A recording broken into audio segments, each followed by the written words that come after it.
Kwa jina naitwa Elizabeth Amos Makala. Makala ni kakangu mkuu wa mkoa. Umeone?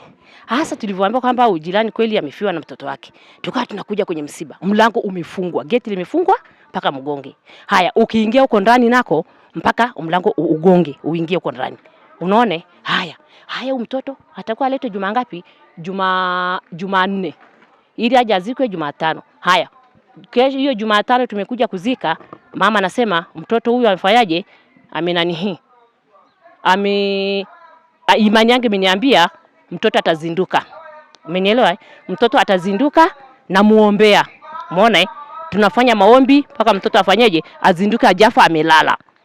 Amelala. Hata kwa nini mliandaa kwamba hivi watu wafanyaje? Watu waje kuzika, watu wamerudi na magari yao. Kwa nini? Mama anasema tu mtoto amelala. Mtoto amelala. Sasa hatujajua sisi mwafaka mpaka na sasa hivi. Hapa sasa hivi yenyewe hapa analazimisha, anasema kwamba mtoto amelala atazinduka. Kwa hiyo sasa sisi hatujui kama kweli ataamka au ataamka. Au ndio imani yake imemtuma kwamba akae labda wiki au siku ngapi ndio ataamka. Kwa hiyo ametushangaza sana sisi. Toka tukua hatujai kuonaga mtu amekufa amelala mochwali, aletwe nyumbani amelala, alafu aje azinduke. Hatujai kuonaga kweli. Alifukuza kutokana, amesema kwamba mtoto wangu amelala. Amelala. Naendelea kuomba mtoto wangu ataamka. Kweli watu libidi waondoke, wengine hawajaleta chakula mpaka sasa hivi bado yuko kwenye mandro. Hapo mwenyewe hapo ni wanaitwaje hao? Yeye ni mwenyewe ni mtumishi hapo. Ana kanisa lake huyo mama. Ana kanisa lake kabisa, ni mtumishi. Hasa sisi tukawa tunajiuliza labda dini yake ndio inamwambia kwamba hivi mtu ukikaa siku kadhaa ataamka. Kwa hiyo sio kwamba kanisa, ni yeye mwenyewe. Ni yeye mwenyewe. Kweli kashangaza sana. Sisi wenyewe tunashangaa sana. Niko hapo Silver. Kweli asubuhi siku ya Jumamosi, Jumapili tunaonaka kweli na bwanake wanabeba nini? Wanabeba haya maspika manini, wanaenda kwenye kanisa yao. Ushauri wangu ni kwamba hiyo tabia ife. Maana sasa inasababisha mpaka watu wanasema sasa wanatukana nini? Dini. Wanasema sasa mambo ya upilimasoni au nini? Mambo ya uchawi. Maana hatujai kuonaka kweli mtu akizuia mwili. Hatujai kuona kweli. Maana inashangaza kweli. Kweli inashangaza. Paka watu wengine wanasema kabisa ingekuwa ni nini? Takiwa yani kwa mambo ya aibu tu. Takiwa hata kuondoka. Kama ingekuwa kama mimi, ningehama kabisa. Maana ni aibu. Sijai kuonaka toka nikuwe mimi kitu kama hicho. Kwa majina naitwa Elbati Paulo Mule, ni mwenyekiti wa kitongoji cha Sama. Hizi taarifa za kufariki kwa huyu mtoto nilizipata juzi na nikawa nimeambiwa anakwenda kuhifadhiwa siku ya jana.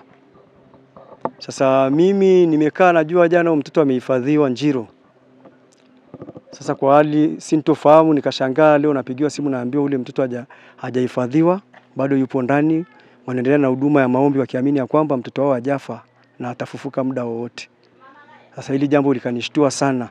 Ndio nikasema nifike angalau kwenye ile eneo la tukio ili na mimi niweze kuja kujionea na kuishauri familia kwamba waamini kwamba mtoto ameshakufa na wasiendelee kumtesa, nafsi imeshaondoka, wakampumzisha huyo mtoto na maisha yaendelee.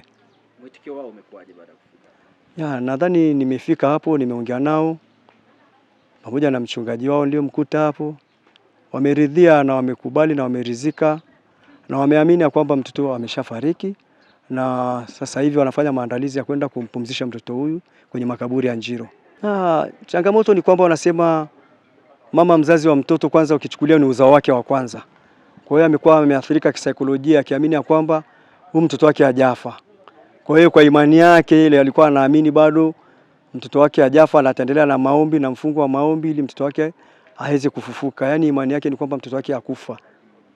Na hili ni swala lake binafsi, alihusishwe na kanisa au imani nyingine? Nadhani ni swala lake binafsi, alihusishwa na imani yake. Na kanisa haifananishi na kanisa yake, ni imani yake mwenyewe binafsi, ameamini. Kwa sababu hata ukiangalia baba mkuu wake yuko hapo, ni mtu ambaye ni wa dhehebu jingine, lakini bado anamwambia kwamba mtoto amefariki. Lakini mama yeye kwa imani yake mwenyewe anaamini kwamba mtoto bado hajafariki, huyu mtoto ni mzima na atafufuka. Sasa mimi nilikuwa labda nawaza nasema labda alikuwa anaamini kwa sababu mtoto amefariki ni siku ya 6, labda alikuwa anaamini mpaka siku ya 7 mtoto atafufuka, huenda kwa mawazo yake. Kwa kweli hili jambo kwanza linasikitisha na ni jambo ambalo linazua taharuki. Wakati mwingine tuangalie madhehebu yote haya ambao tunakwenda kusali, tuangalie na imani zao.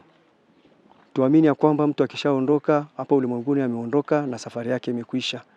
Sasa wasije wakazue taharuki ya kwamba labda kuna jambo limefanyika ambalo labda akimaanisha, na nadhani wakati mwingine wanahusisha na mambo ya kishirikina sana.